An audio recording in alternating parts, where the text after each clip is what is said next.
Bon retour à tous. Aujourd'hui, nous recevons Matthew Blackburn, analyste politique spécialisé dans la Russie et l'espace post-soviétique.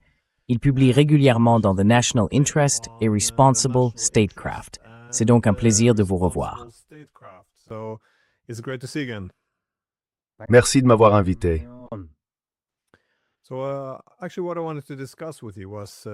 En fait, ce dont je voulais discuter avec vous, c'était l'un des articles que vous avez écrit, publié dans Responsible Statecraft, sur la stratégie de ces frappes en profondeur à l'intérieur de la Russie.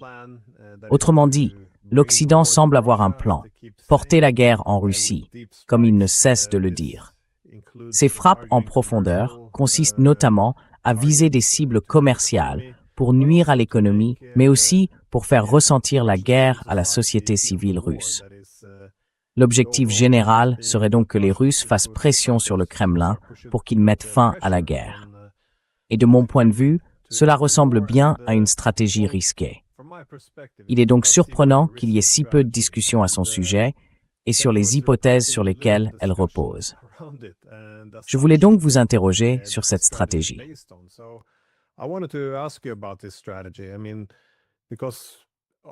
Je veux dire, parce qu'une grande partie du succès dépend des intérêts de la Russie.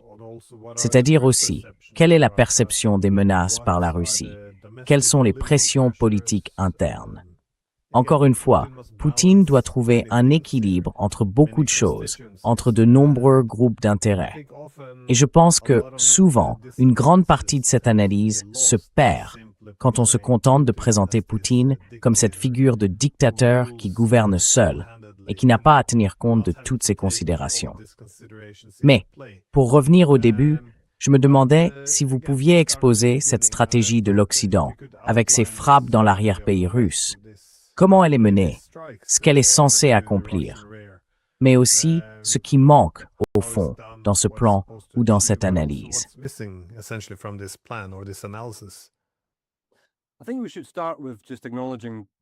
Je pense qu'il faut commencer par reconnaître que selon toute vraisemblance, ce plan vient d'Ukraine, et non, à notre connaissance, d'une quelconque capitale européenne, ni même de Washington. C'est une réponse à l'échec de la guerre terrestre, de l'offensive de 2023. Alors, quelle est la théorie de la victoire de l'Ukraine?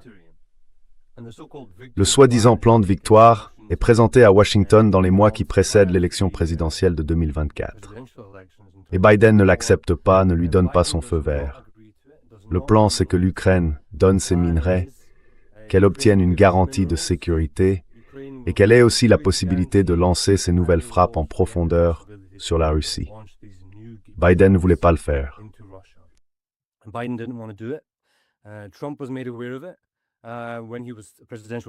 Trump en a été informé lorsqu'il était candidat à la présidentielle en 2024. Et donc à ce stade, ce plan a peut-être été soutenu par les Européens.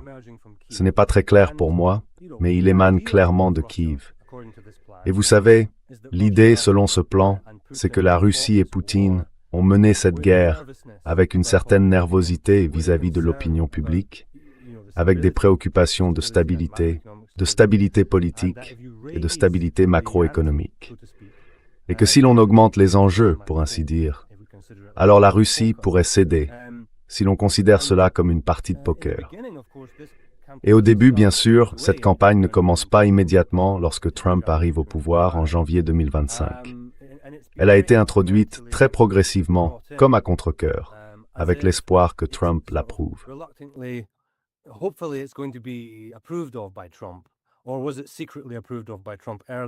Ou bien est-ce que Trump l'avait secrètement approuvé plus tôt? On ne le sait pas. Donc encore une fois, ce n'est pas clair de savoir qui est à l'origine de cette stratégie. Mais de toute évidence, Zelensky la pousse. Et il y a une forme d'initiative du côté ukrainien. Zelensky a vraiment cette vision de l'autocratie russe. Selon lui, elle est personnalisée, tout repose sur Poutine, et elle est extrêmement corrompue. Il connaît la Russie de première main. Il y a passé beaucoup de temps comme acteur et humoriste. Il a beaucoup vécu à Moscou, il y a beaucoup d'amis. Et il connaît des gens proches du système de pouvoir russe. Et il n'a pas complètement tort quand il dit qu'il existe certains éléments de personnalisation du pouvoir et de corruption dans le système de Poutine.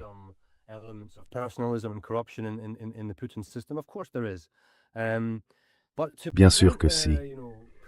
Mais présenter Poutine comme un dictateur, qu'on pourrait soudain mettre en colère ou, en quelque sorte, pousser à bout, et qui changerait alors simplement de position, après quoi toute la Russie s'alignerait derrière lui, c'est clairement une simplification. Comme tout homme politique qui réussit, surtout quand il est aussi une sorte d'autocrate des temps modernes, il doit parvenir à équilibrer les groupes d'intérêts qui ont des aspirations différentes et cherchent à influencer la politique de l'État. Et Poutine doit concilier ses propres idées très claires sur la souveraineté, la sécurité de la Russie et la nécessité de la stabilité avec les exigences des élites et aussi avec l'opinion publique.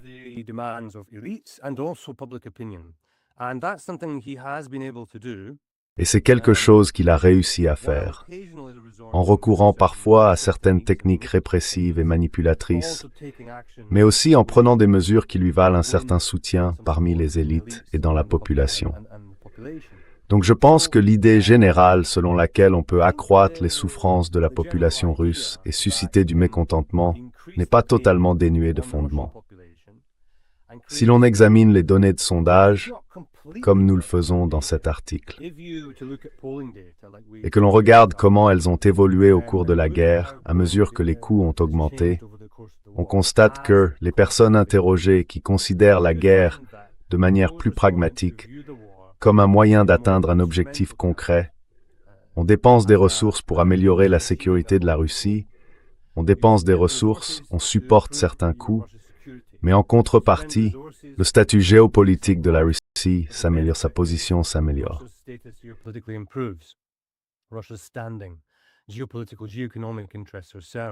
Les intérêts géopolitiques et géoéconomiques sont servis. Et là, beaucoup de Russes n'ont pas de lecture morale de la guerre, ni de lecture idéologique. Ils entendent tout ça en permanence dans les informations, mais ils n'y adhèrent pas forcément. Le discours civilisationnel, l'Occident sataniste, ou ses visions plus ésotériques, impériales et nationalistes de la guerre, ou encore la nécessité de détruire l'Ukraine en tant qu'entité fasciste. Cela ne rejoint pas forcément leur lecture plus instrumentale. Ceux qui ont cette lecture-là sont aussi satisfaits de voir cette guerre confiée aux professionnels militaires et d'être eux-mêmes protégés de ses coups. Tant que c'est le cas, ils peuvent tourner le dos à la guerre et continuer leur vie quotidienne.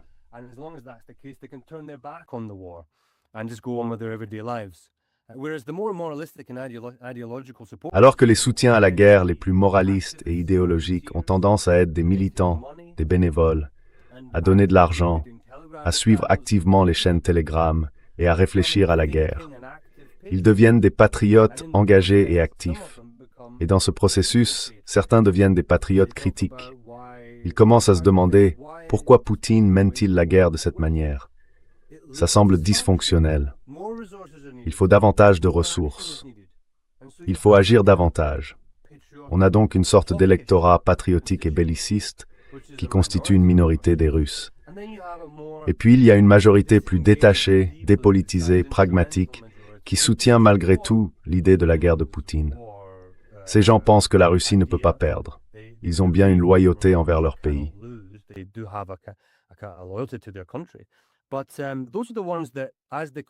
Mais ce sont ceux qui, à mesure que les coûts augmentent, veulent voir la guerre prendre fin. Tandis que la minorité, qui moralise, adopte le point de vue inverse. Elle veut voir la guerre s'intensifier, être menée à un nouveau niveau, jusqu'à une issue victorieuse. Donc, je pense que, pour les décideurs occidentaux qui soutiennent le plan de victoire de l'Ukraine, ou sa version réduite en 2026, il vaut la peine de souligner que le nouveau plan de victoire, contrairement à celui de 2024, consiste désormais à geler les lignes de contact et à obtenir un cessez-le-feu.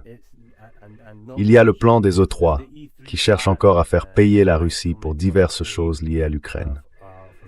Mais c'est, disons, une conception beaucoup plus limitée de la victoire. Cela dit, l'idée selon laquelle on augmentera les coûts repose sur une part de vérité dans la manière dont on peut comprendre l'opinion publique.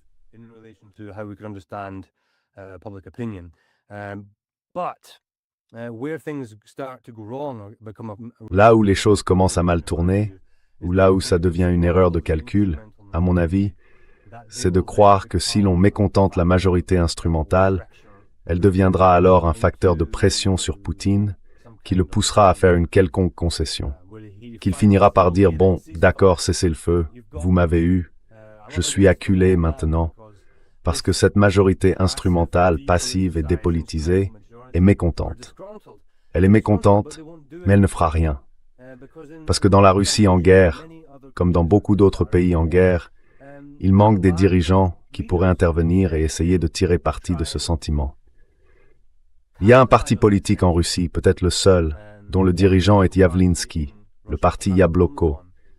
C'est un petit parti libéral marginal qui existe depuis l'époque Eltsine. Je crois qu'il obtient moins de 1% des voix, si je me souviens bien.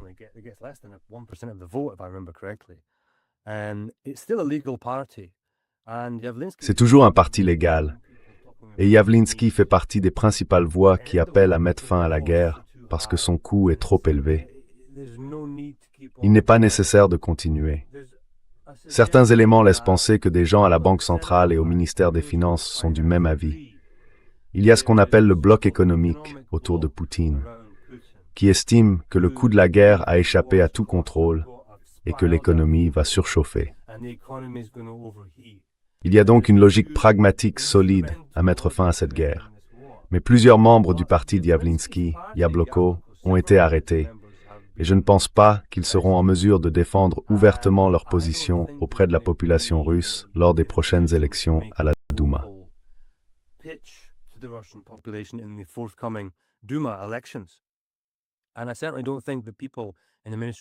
je ne pense certainement pas que les gens du ministère des Finances ou de la Banque centrale vont tout à coup se mettre à parler haut et fort de paix et à faire des commentaires politisés là-dessus. Et vous savez, parmi les principaux responsables nommés par Poutine, beaucoup sont ce qu'on pourrait qualifier de technocrates. Des technocrates souvent formés en Occident d'ailleurs, qui ne parlent jamais de ces sujets-là. Ils ne semblent pas employer ce genre de discours idéologique hyper patriotique. Ils se contentent de faire leur travail au gouvernement. C'est le cas par exemple du Premier ministre Mishustin ou même du maire de Moscou, Sobyanin.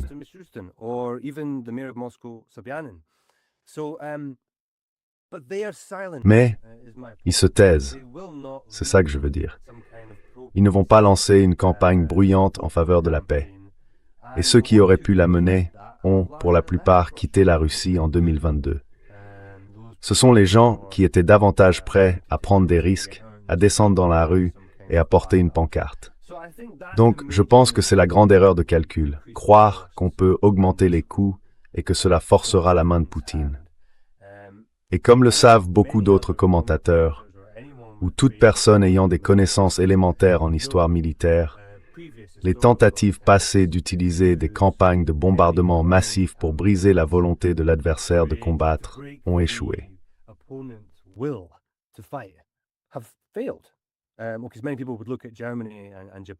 Parce que beaucoup de gens verraient l'Allemagne et le Japon comme des échecs pendant la Seconde Guerre mondiale. Mais on peut aussi regarder le Vietnam du Nord et la Corée du Nord. Ils ont été lourdement bombardés, avec un très grand nombre de victimes civiles, et leur volonté n'a pas cédé. Bien au contraire. À bien des égards, cela a renforcé leur détermination à se battre jusqu'au bout et à ne faire aucun compromis. Bien sûr, dans le cas de la Corée du Nord, ils ont fait des compromis lorsque la Chine et l'URSS les y ont forcés. Alors que le Vietnam du Nord, lui, n'a pas vraiment fait de compromis. À la fin de leur lutte, ils ont obtenu ce qu'ils voulaient. Voilà quelques-uns des arguments que j'avancerai pour expliquer pourquoi tout ce discours sur la capacité de l'Ukraine à faire pression sur la Russie pour obtenir un cessez-le-feu ne me paraît tout simplement pas très réaliste.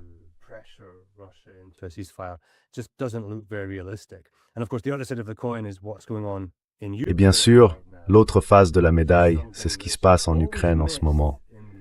C'est quelque chose qui est toujours oublié dans ces commentaires. Ils ne veulent jamais faire une comparaison directe. Pourtant, il faut la faire. Parce que dans une guerre d'usure, c'est comme deux boxeurs qui dépassent le 10e round. Mais la différence entre la boxe et une guerre d'usure, c'est qu'il n'y a pas de gong.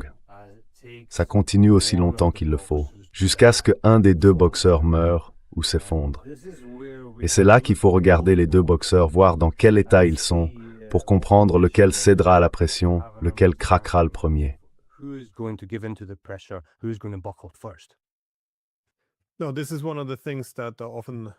Non, c'est aussi l'une des choses qui m'inquiète souvent. C'est-à-dire qu'on n'a pas vraiment d'analyse objective et claire des pertes des deux côtés. Et je remarque que c'est un peu intégré au langage lui-même.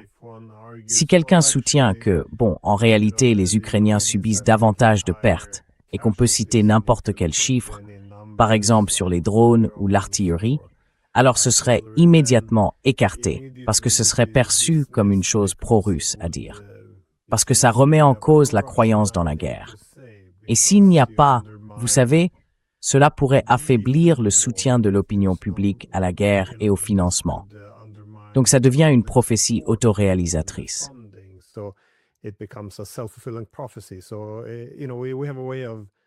Vous savez, nous avons une manière de construire des récits qui se protègent eux-mêmes des faits. Mais il existe la possibilité d'une dissidence grandissante en Russie. L'an dernier, j'ai rencontré, vous avez mentionné Grigori Yavlinsky, l'un des libéraux russes. Je l'ai rencontré au Vatican et je connais ses positions. Mais je posais souvent la question, parce qu'on a ces slogans, « Amener les Russes à la table des négociations. Ils doivent accepter la paix. » Mais que signifie réellement la fin de la guerre? Si nous voulons mettre fin à la guerre, que veut dire la paix? Parce que, comme vous l'avez dit, l'Union européenne, tout comme les Britanniques, tend à définir cela comme un cessez-le-feu. Mais quand vous demandez à l'Union européenne ce qui permettrait d'instaurer une paix durable, elle répond, eh bien, l'adhésion de l'Ukraine à l'OTAN.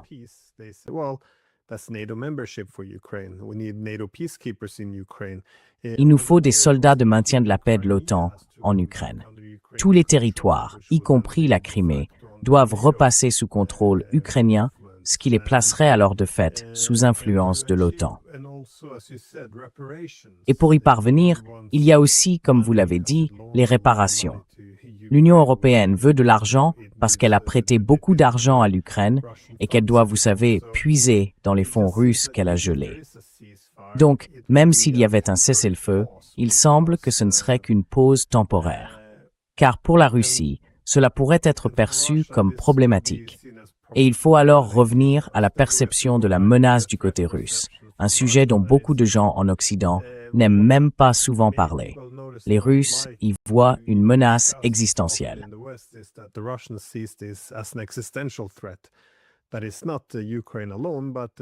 Ce n'est pas l'Ukraine seule qui les inquiète, mais la crainte que l'OTAN utilise l'Ukraine comme un instrument. Et vous savez, j'ai tendance à voir les choses de la même manière. Mais les perceptions, la seule chose qui compte vraiment, c'est ce que les Russes perçoivent. Parce que s'ils y voient une menace existentielle, peu importe ce que pense qui que ce soit dans l'Union européenne, c'est sur cela qu'ils agiront. Alors je me demande, quelle marge de manœuvre il y a réellement? Si certaines activités sont perturbées et si l'économie se dégrade, pour que la Russie accepte cette paix ou mette fin à la guerre selon le cadre de l'Union européenne. Parce qu'ils répètent sans cesse qu'il faut les amener à la table des négociations.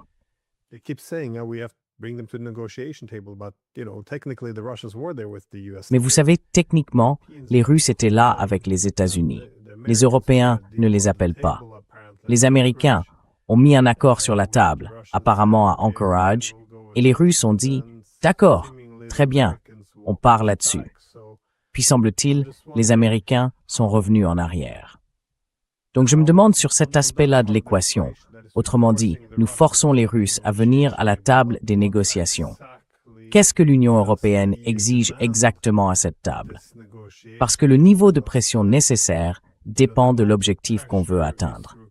Car la paix devient un terme très ambigu. Et quand on en détaille le contenu, on voit que cela peut vouloir dire au fond ce qui représente une menace existentielle pour les Russes.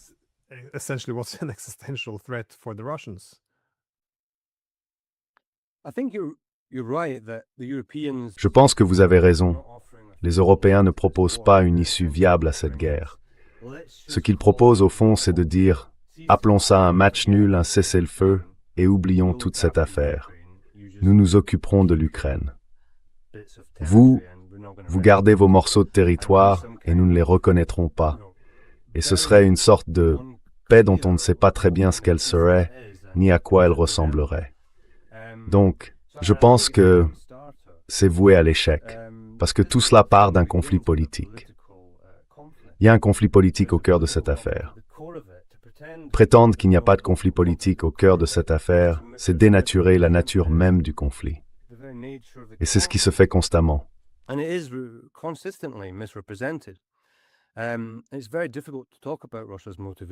Il est très difficile de parler des motivations de la Russie dans le contexte actuel, dans l'atmosphère actuelle.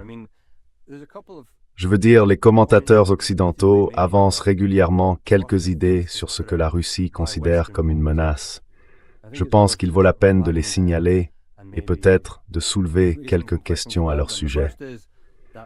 La première, c'est que Poutine confond l'idée de survie du régime avec la sécurité nationale et qu'il perçoit la démocratie ukrainienne comme une menace pour lui, personnellement, pour ses proches et pour son régime. Il doit donc écraser la démocratie, en quelque sorte l'étrangler jusqu'à la mort en Ukraine. Et c'est ainsi qu'il pourra perdurer. C'est donc une des variantes de la perception russe de la menace, telle qu'on la retrouve dans de nombreux cercles d'experts occidentaux.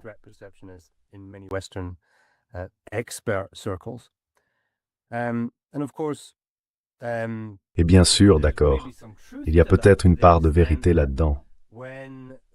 Dans la mesure où, quand les relations entre la Russie et l'Occident commencent à se dégrader, les milieux de la sécurité russe et l'establishment politique mettent en avant les révolutions de couleur comme faisant partie d'une boîte à outils utilisée par l'Occident pour déstabiliser la Russie et tenter de changer les gouvernements des États voisins, afin d'affaiblir la Russie sur le plan géopolitique et à terme de saper sa souveraineté. Et ils appellent ça la guerre hybride. C'est l'esprit de la doctrine Gerasimov. L'Occident mène une guerre hybride contre la Russie. Mais ce n'est pas tout à fait la même chose que ce que je viens de dire. La crainte que la démocratie se propage en Russie. Il existe de nombreux régimes autocratiques qui se maintiennent depuis des décennies sans avoir besoin d'être en guerre avec un voisin démocratique. Prenez le Mexique, la Corée du Sud, Singapour.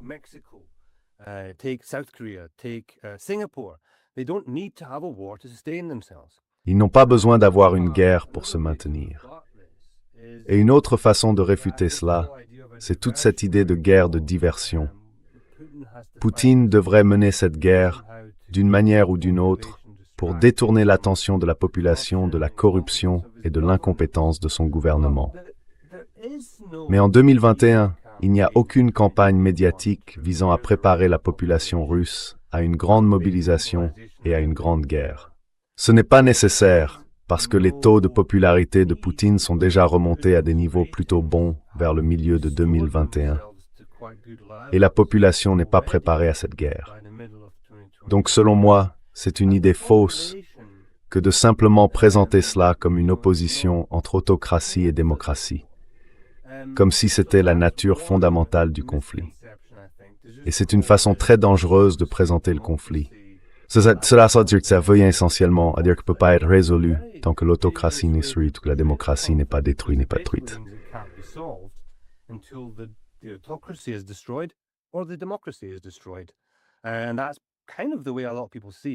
C'est à peu près comme ça que beaucoup de gens voient les choses.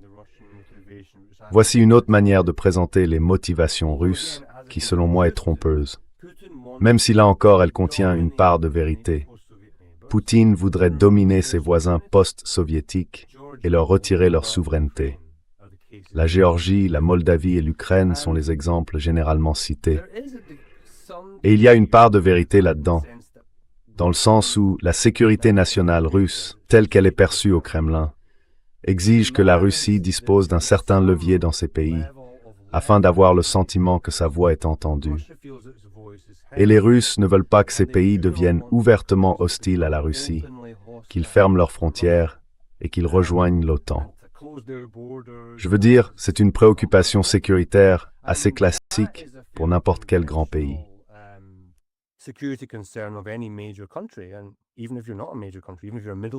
Et même si vous n'êtes pas un grand pays, même si vous êtes une puissance moyenne ou une petite puissance, cela vous préoccupe. Mais présenter la volonté de créer un moyen de pression comme une domination totale de ces pays, avec l'idée de les annexer et de les contrôler, c'est mal interpréter les choses. Ce n'est pas ce que nous montre l'histoire récente. Dans le cas de la Géorgie, ils ont utilisé le séparatisme pour déstabiliser le gouvernement géorgien de Saakachvili, en Ossétie du Sud et en Abkhazie.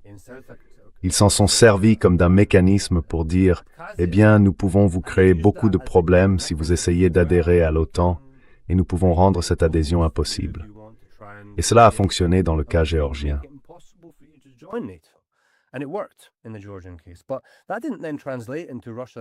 Mais cela ne s'est pas traduit par une domination russe sur la Géorgie. Je veux dire, je ne crois pas que le gouvernement du rêve géorgien soit dominé par Moscou, même si certains libéraux assez idéologisés l'affirment. Je ne pense pas que les éléments le démontrent. Je pense que la Géorgie entretient des relations avec de nombreux voisins différents et qu'elle suit, dans une large mesure, sa propre voie. Et puis, si l'on regarde l'Ukraine, évidemment, la Russie a commis une grave transgression des normes internationales en annexant la Crimée. Et cela a entraîné une forte escalade. Une crise politique interne est devenue une crise géopolitique.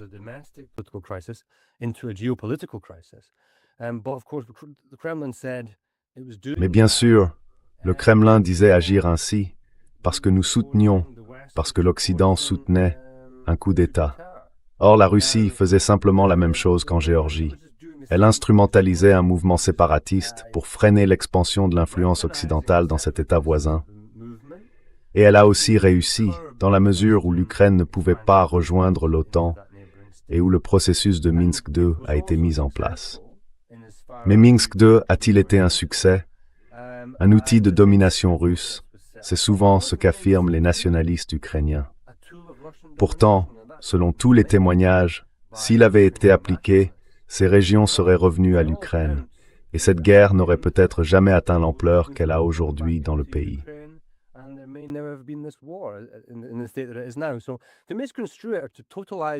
Donc, déformer cela ou présenter l'ensemble comme une question de domination russe, c'est en quelque sorte l'interprétation conventionnelle à laquelle nous avons été soumis. Alors comment la remplacer par une évaluation plus juste de la perception russe de la menace? Comme je l'ai déjà dit, je pense qu'il faut prendre un peu plus au sérieux cette idée de guerre hybride et la peur d'une révolution de couleur. Et les relier à un concept central qui traverse le discours politique russe depuis l'arrivée de Poutine au pouvoir, essentiellement la souveraineté.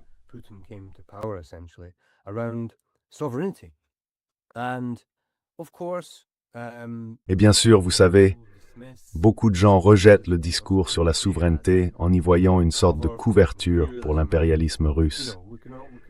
C'est un débat à part entière. Mais la quête de statut dans laquelle la Russie s'est engagée et sa conception de la sécurité nationale sont façonnées par son histoire, par son immense territoire, par ses longues frontières poreuses et par le fait qu'elle a constamment été envahie.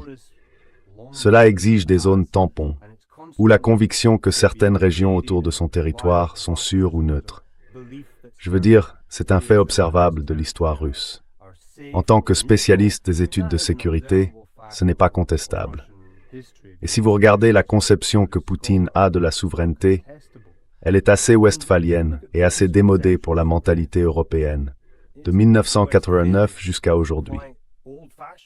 Mais si vous voulez essayer de comprendre la mentalité de Poutine quant à ce que la souveraineté signifie pour lui, je pense qu'il faut regarder ce qui se passe au Moyen-Orient.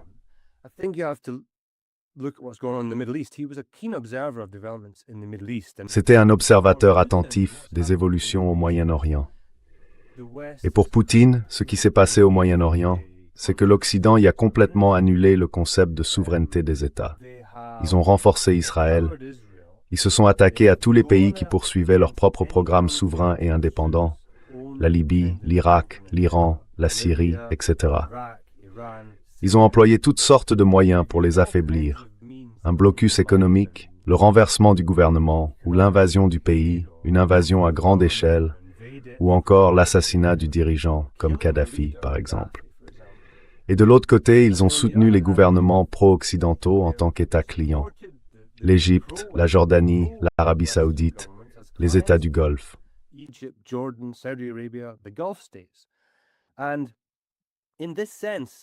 Et en ce sens, le Moyen-Orient est dominé par l'Amérique, et il n'y a pas de centre de pouvoir souverain dans l'esprit même de Poutine.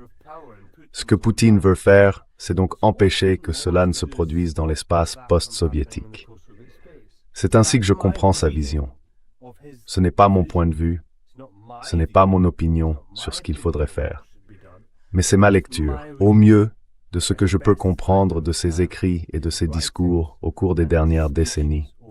Et donc, quand on regarde l'Ukraine et la première phase de ce conflit, en 2014, elle présente bien les caractéristiques d'une guerre hybride qui l'a précédée.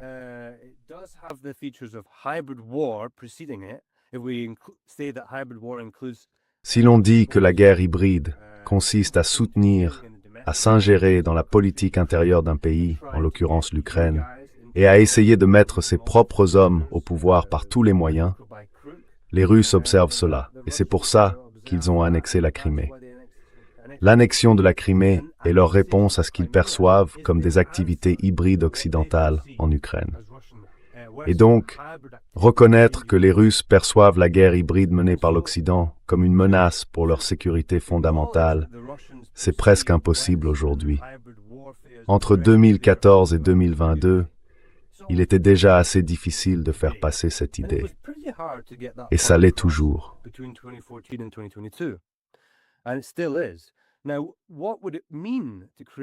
Maintenant, que signifierait créer une forme de paix dans laquelle la Russie aurait le sentiment de ne plus consacrer ses forces à une compétition de guerre hybride avec l'Occident, en Ukraine, en Géorgie et dans les pays qui l'entourent? À quoi cela pourrait-il ressembler? Et je pense que nous sommes très très loin d'entendre un dirigeant européen s'exprimer d'une manière qui reconnaîtrait une quelconque responsabilité ou le moindre rôle de l'Occident dans la création des conditions de cette guerre. Nous en sommes très loin. Enfin, corrigez-moi si je me trompe. Y a-t-il aujourd'hui, en Europe, quelqu'un au pouvoir qui ait fait une déclaration allant dans ce sens?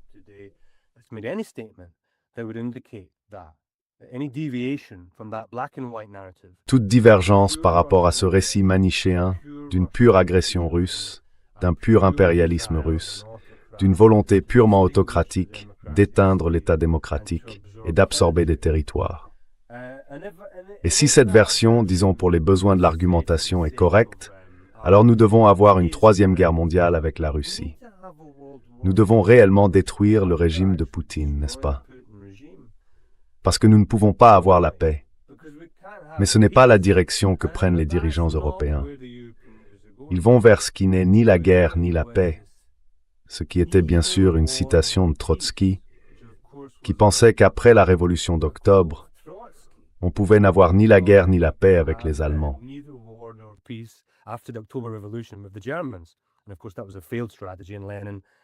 Et bien sûr, c'était une stratégie qui a échoué, et Lénine a signé le traité de Brest-Litovsk. Mais c'est une note de bas de page historique. Ce n'est pas vraiment pertinent. Mais la question est la suivante. Est-ce vraiment une stratégie viable, ni paix ni guerre? N'est-il pas plus probable que nous restions simplement au bord d'une escalade qui mènerait à un affrontement final entre les États européens et la Russie? Je veux dire, nous restons au bord de cette spirale et nous nous demandons quand cela va-t-il enfin se produire? Est-ce seulement après cette escalade que nous allons reprendre au sérieux la question de la guerre et de la paix et peut-être reconsidérer notre adhésion à certaines de ces visions très, à mon avis, très unilatérales de la perception russe de la menace?